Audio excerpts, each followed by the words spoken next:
We are live. Let's get ready to podcast. Fire it up.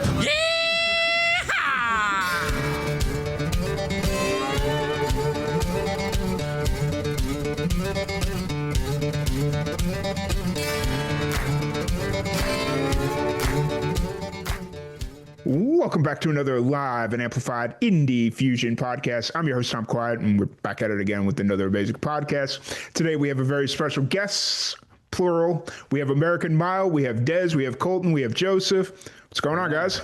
What's up, man? Hey, how you doing? How you guys doing out there? Just, trying to... Winter's coming way too early, and I don't like it. But, it is what it is. Where do you live? I'm in Central Texas. Oh, Central Texas. What part? Waco.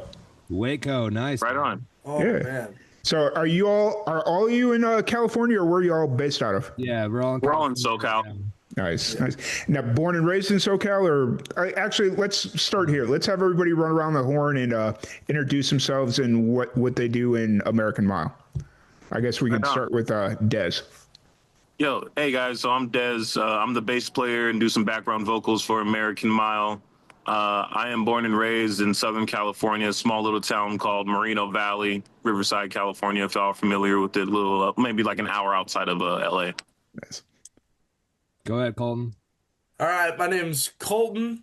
I'm the drummer for American Mile. I'm from Lake Havasu City, Arizona, and I'm 22 years old. Sweet. My name's Joe. I play guitar for American Mile. How y'all doing? I'm from Indiana. Okay, so whereabouts in Indiana? I have to ask. Do you know where shit. Gary, Indiana is? So my dad used to work for NIPSCO. Yeah, Colton's dad used to work for Time Warner, right? Or your uncle? What was it? Yeah, my uncle. The Nice. Spectrum. Yeah. No, but we grew up going into Gary all the time. I lived in South Chicago, so. Oh, okay, yeah. Well, Oh wow, right on. from Dyer, Indiana, which is right on the state line, Illinois, Yep. Indiana state line. My grandma lives in Dyer, so. Oh, dude, we're basically family. Look at this. Right. Tom, And we my probably- cousin Tom. Right? We probably crossed paths at some point, so. Yeah, probably, man. But I haven't lived there in about 13 years, so. Yeah. Oh, wow. I moved in 2011. I got you. Sweet. Yeah, and I've been in SoCal the whole time. Sweet. So how did American Mile kind of come together? American Mile formed in 2018. Me and Eugene met in 2011. Actually, we had a different band before that, but in 2018, American Mile came around, and then in 2021, we started to really pick up. We started doing 200 shows a year, and since then, we put out 2 albums, 3 singles, 8 music videos. We got 2 nominations at the Hollywood Independent Music Awards, and we're just going for it, man. Nice. Swinging for it, yeah. And y'all happened to just meet in SoCal, or were you in like Nashville, or how did you guys? We were in SoCal, and then we went through a bunch of lineup changes, and then Colton and Desmond have been in the band for like 2 years.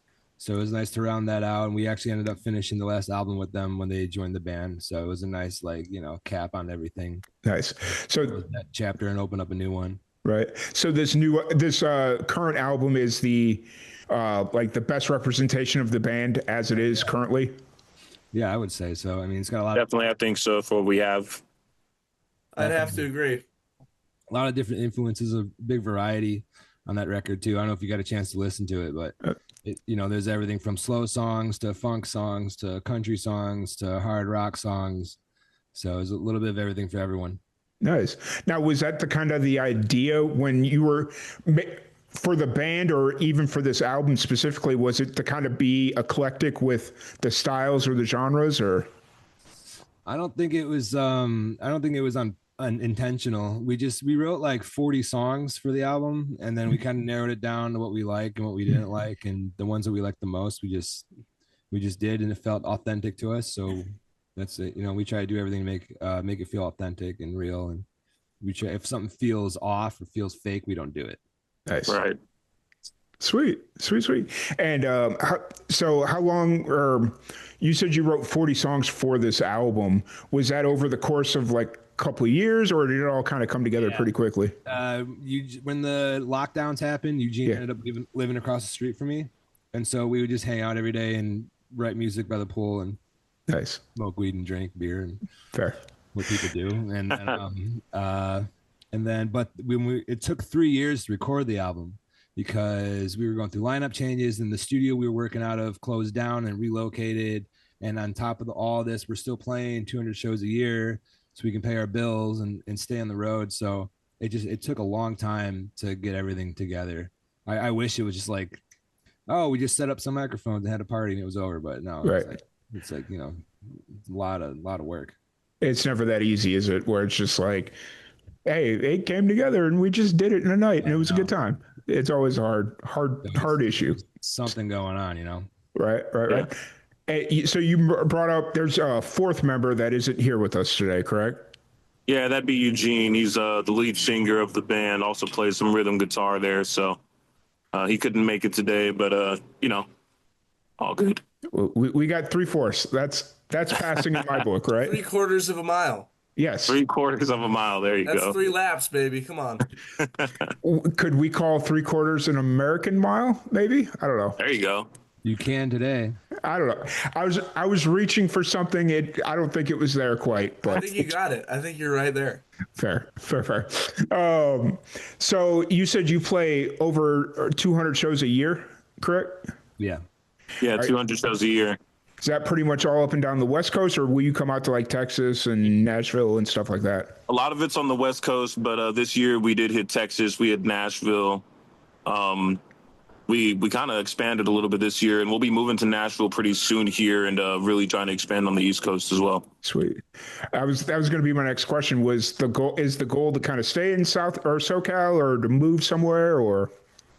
No, definitely Nashville. We went out to Nashville this year. I think we're out there for a little less than 2 weeks. Mm-hmm. And, you know, within the first like 24 hours, we were all like, yeah, this just makes sense. We should be out here. Colton was like, I'm never leaving. Fair. I would say give Austin a chance, but it sounds like Nashville's already dead set, ready to go. Austin, man. Austin's a lot of fun. Yeah. I'm only about 2 hours from it, and I go around the suburbs. Like going into Austin proper is a little bit of a headache, but it's still good time all around. So I had a cousin that lived in Round Rock. Nice. For a minute. Yeah. Nashville too. Round Rock's where all the rich people live. I'll just say that. Gotcha. I like that. So a lot of the suburbs are like very, very well off. We'll put it that way, unless it's like Pflugerville or something. But you know, man, Texas knows what's up, man. Yeah, for sure. So you got the album out now. It's doing its thing. How's the reception to the album been? What do you think, Colton? Pretty good. We sold out all of our vinyls. We did a pressing of 100 unique like red, white, and blue swirl vinyls. Nice. And we sold out all of those in the first couple months. Did we sell out of the whole first batch of CDs or no? Yeah, we did. Yeah, those have been gone. We just got a new batch of them in. So physical copies are definitely moving. Nice. But yeah. Are you gonna repress vinyl? Yeah. Yeah. In the process right now. So I think what we're going to try to do with this record in particular is each time we want to repress the vinyl, we'll make the vinyls a little different every time. So I think this next one is going to be like white and blue, just white and blue, and we'll make 100 or 200 of those. And then Nice. once those are gone, they're gone. Yeah. You know what I mean? Yeah. That's Try cool. to make it special for each round. Right. I feel like I was reading an article like Metallica does that. Like they'll go and only do like small batch prints of vinyl, and they'll make like each round something like completely ridiculous and Yeah. Collector's item. right. Yeah. Yes. It's really cool. Like I that's what I love about vinyl, because even if it's all the same batch, it's still going to look somewhat different. Like if it's not your traditional kind of black vinyl, right? Right. Even the tie-dye ones we did are all different looking. Right. Too, you know? Mm-hmm. Yeah. There's no one or no two that are completely the same. They're all I think I have one if you want to give me a second to grab it. Sure. So Do Yeah. it, Joe. So Des and Colton, while he's grabbing the vinyl, what drew you to American Mile? For me, it was the opportunity to really pursue this and do music full time. It's like before I was with these guys, I think I was playing in 4 or 5 bands at the same time, but you know, doing 200 shows a year, you can't ask for too much more than that. Nice. Here we go. Here's the front cover. Sweet. Here's your back cover. Here's your inside. That's sick. Yeah. Isn't that awesome? That's great. And then they're all different tie-dye. So oh, sweet. this side, yeah, 2 sides. Damn. Yeah, Okay. they're sick. Yeah. They came out really good, and they were super expensive to make. So I'm happy we sold out of them. I had a buddy. So I was at a songwriters festival about a month or so ago, and I was like in the mood to start buying vinyl, like just really start buying some of my friends' vinyl, because I was like, you know what, they're all in one place. Let me see how much vinyl I can get. And I was talking to my one buddy. I was like, hey man, you just released your album. Did you press vinyl on that, or is it just CDs? He's like, I pressed vinyl, but I had to do like a small batch recording, and you're going to have to pay like $60 to get one of these vinyl. And I'm like, Yeah. oh shit. Okay. Whereas like everybody else was selling them for like 25, $35. And I'm like, wow. Okay, somebody, obviously he could only afford like 10 or 20, whereas everybody else bought like 500 or whatever it was. So, Right. But vinyl's cool. I love it. So, Colton, let's jump to you really quick. What drew you to American Mile? The showmanship. The first time that I got on stage with them, it was just like a show from beginning to end. Nice. And I played in a bunch of I played in a bunch of bar bands and cover bands and stuff like that before, and it was just cool to like see a real show every night. Fair. You know, we call it being on the mothership. Yeah, you fly on Every the night. ship for a minute. hey, I dig it. I dig it. And so, kind of bringing all of you together. You said you've been together now about 2 years, right? This version of the band, yeah. Yeah. How's it feel being out on the road? You guys, I'm assuming you guys enjoy it, right? Being out on the road. Oh, I hate every second of it. I can't stand these guys. You know, nothing's working. No, it's awesome, man. Hey, these guys can't get enough of it, man. I'm telling you. Well, I mean, just you've been on the touring like this since the band's inception, right? Or is it just recently? Well, in 2021, when they like the casinos started lifting all the regulations for all the COVID stuff, so that's when we really started going. Yeah. But yeah, me and Eugene have been every year since 2021. It's been 200 shows. So shit. You find a rhythm. Yeah.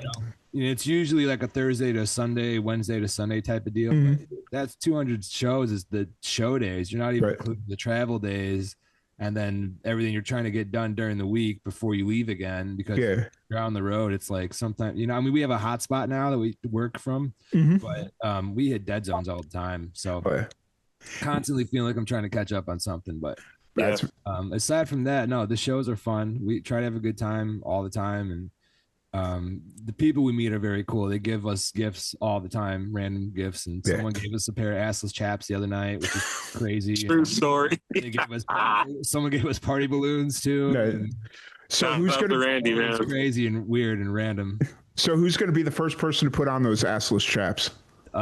Dibs. Eugene. Okay, Colton. Yeah. I guess it's Colton. He took it. I was waiting for somebody to say, "Oh, we've already had them on." You literally just got them. Okay. Or 2 nights ago. Fair. That's cool though. It's a work in progress. I got you. That's fair. Eugene wear them first, Yeah. Oh, Des disappeared. If he jumps back in, I'll let him on. I'll let him back in. But no, that's really cool. I'm glad you guys are playing 200 shows. The only bands that I hear doing stuff like that are like DIY punk bands that'll go out on the road for 6 months and do 5 to 7 shows a week and drive themselves into the ground, Yeah. So that's what we do. How do you guys kind of keep it together? Obviously doing 200 shows. No, we're insane. You gotta be crazy to do this. I don't drink, so I think that has something to do with keeping the motor running. Fair. Personally, I think I would just be burned out all the time if I just went for it every night. In general, whether you're drinking or not, you got to find a balance of when you can have fun and when you got to tone it down, because there's going to be another long week next week. So fair. What choose your battles, Yeah, absolutely. So what advice do you have for like young bands out there that are just now starting to hit the road or play shows or anything like that?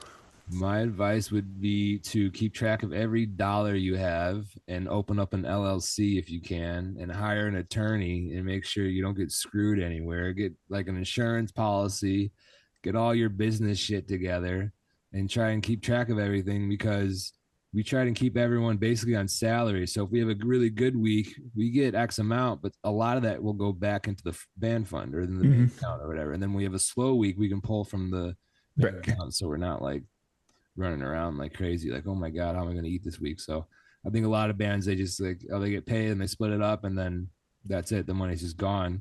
Right. Same with our merch. Our merch recycles itself too. So if you get into the habit of taking your sales and then re-upping with just that money from your sales, the merch you'll never have to pay for the merch ever again in your whole life. It'll just keep funding itself, you know?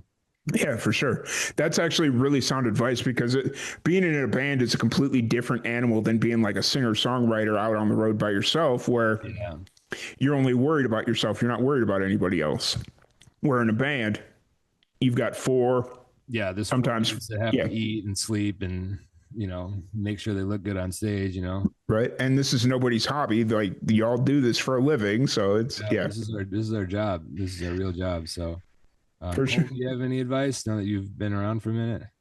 Take care of your body. Fair. Yeah. Hey, it's simple. It's simple, but it's good advice. Yeah. Don't eat like shit all the time, you know? Throw a salad in the mix every now and then, not just Burger King and Wendy's. Damn it.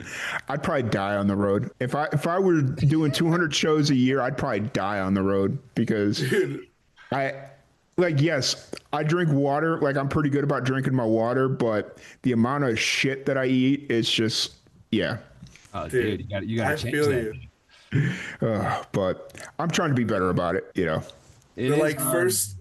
The first 6 months of being in the band, I ate probably like 100 Baconators. Did you really? I had so much fast food when I first started playing in the band. Yeah. It's hard keeping like a good diet going. Right. Honestly, you know, a lot of times I just don't eat because I don't want to eat like shit. Right. I'll wait until I can get like a good big meal, and you know. That when I was doing film back in the day, when I was living out in New Mexico, I would go out and go on these film sets. I'd be out there for like a week and a half, and I wouldn't eat. When I was on film sets, I wouldn't eat, because it's like, okay, I've got 10 minutes. I'm going to either take a nap really quick or just drink some water. I'm not worried about eating. And then before you know it, like a week and a half later, I haven't eaten in 10 days. And it's like, shit. Okay, that's not healthy either. So, you know, I used to bring food with me on the road all the time. Like for the first like year and a half, I used to just bring like a bunch of shit with me, but that just got to be too much. We were in an RV then, so it was a little easier. Right. What are you guys touring in right now? Like a Sprinter? We just racked up a bunch of a bunch of debt on a Sprinter van. Yeah. Yeah. Sprinter van. Yeah. We've had it for like a month. Nice. Hey, you know, those Sprinter vans are nice and convenient though. Like, yeah, an RV is nice, but the Sprinter vans work. So yeah, right.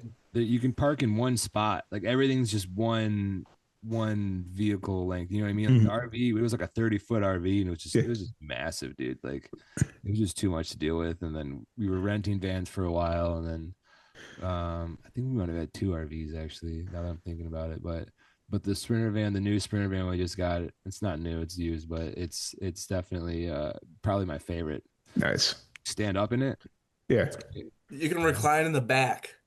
That's sick. That's I'm all about that. Being able to recline in the back. So yeah. But yeah. So American Dream, your new album's out now.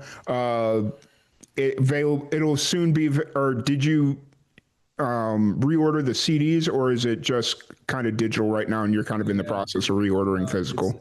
It's digital, and we have physical CDs right now too, and we have new vinyl coming in as well, and we're gonna have a new merch store and a new website. Nice. By the end of the year as well, and yeah, man, we're just out there doing it. If you can come to a show, catch us, you know. Sweet. Next time you're out in Texas, I'll make sure to catch you. Beautiful.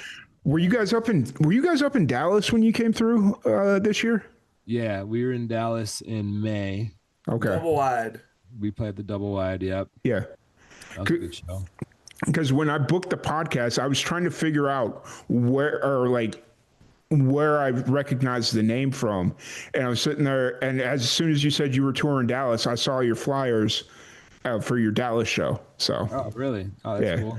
That's cool. It's just like, okay, that's where it's from. That's where I recognize it from. So. Right. Yeah. Cool. But I don't want to keep you all here too much longer. I appreciate y'all's time. Sorry about the issues early on with getting logged in.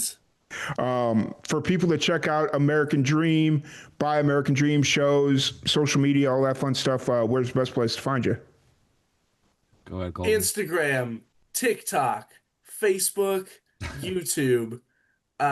You can join our mailing list if you go into the bio of any of those. We got a link tree that has everything there. Just look up American Mile. You can even just Google us and we'll pop up. Nice. Who's managing the social media right now? A little bit of everybody. Okay. Sweet. That's always the interesting part about bands, because there's been a couple of times where they're like, oh, we all manage it. And then I'll be talking to one person about one thing. And then I got to like completely switch because I'm talking to somebody else on the same account about something else. And it's like, all right, I'm going to just start texting people on that one because that shit gets too confusing. So we split it up so it's like one person has each social media. Okay. That's actually a good way to do it. So, but the best way is to join our mailing list. Sweet. Awesome. Well, we'll have the link to your website and all that fun stuff in the description below so people can go check it out, and appreciate you guys' time. Nice to meet you, Tom. Yeah. Nice to meet you. Yeah, absolutely. See you down the road, man. Oh, yeah. We'll catch you at a show in Dallas. Once again, thank you, everybody, for jumping in, and we'll catch you all later. See y'all later.